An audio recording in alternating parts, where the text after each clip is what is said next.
Cette musique vous évoque-t-elle quelque chose ? Si oui, c'est que vous avez vu A Ghost Story et que probablement, comme moi, vous n'avez pas su rester inchangé depuis que vous l'avez terminé. Si ce n'est pas votre cas, pas d'inquiétude, c'est que vous aurez le plaisir de le découvrir pour la première fois dans peu de temps et ça, c'est vraiment cool. Oui, je sais que vous voulez sans doute déjà de le lancer, mais donnez-moi d'abord 3 petites minutes pour vous expliquer pourquoi j'adore A Ghost Story.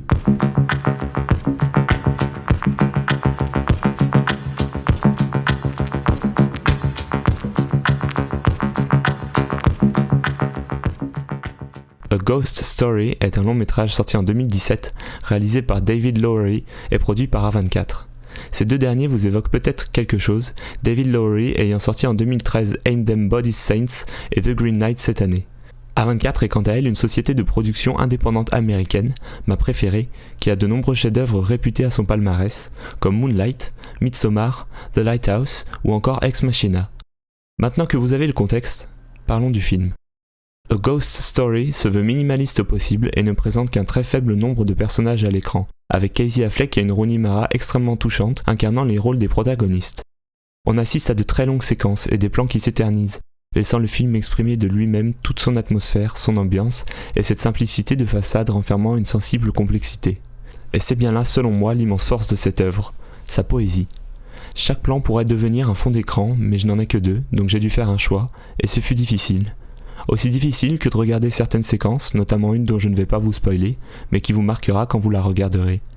L'esthétique du film saute directement aux yeux, avec une sublime bande originale créée par Daniel Hart, qui s'est dès mon premier visionnage inscrite dans mes BO préférés, un format 4/3 aux angles arrondis qui convient parfaitement à l'image, sublimé par un léger grain et une colorimétrie des plus singulières.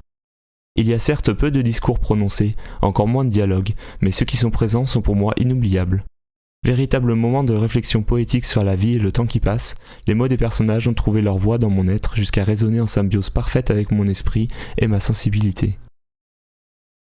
Au fil des secondes et minutes, le film se dévoile au spectateur attentif et sa vraie thématique apparaît. L'introduction et la mort, par un lent et calme crescendo d'émotions et d'intenses moments, laissent progressivement place à la vie et le réconfort, l'incompréhension se transformant en une certaine plénitude et réalisation de soi dans un monde plus vaste. On a le temps. Le temps passe, défile à une vitesse folle, mais on peut, si on veut, à la manière de notre cher protagoniste, le ralentir l'espace d'un instant. Un instant de tristesse, un instant de bonheur, d'inquiétude ou de chaleur. Un instant reste un instant. Un moment figé dans le temps. Un vers dans un poème. Un plan dans un film. Des mots sortant d'une bouche inconnue, mais qui trouveront un foyer en vous si vous leur en donnez l'occasion. Pour un film sur le temps qui passe, il ne se précipite pas. Pour un film à l'allure silencieuse, il a beaucoup de choses à dire. Pour un film d'une telle lenteur, jamais je ne me suis ennuyé. Pour un film de fantômes, jamais je n'ai ressenti telle poésie, telle aura, une telle âme, une telle vie. 1h30 pour saisir un moment d'éternité, et vous êtes encore là.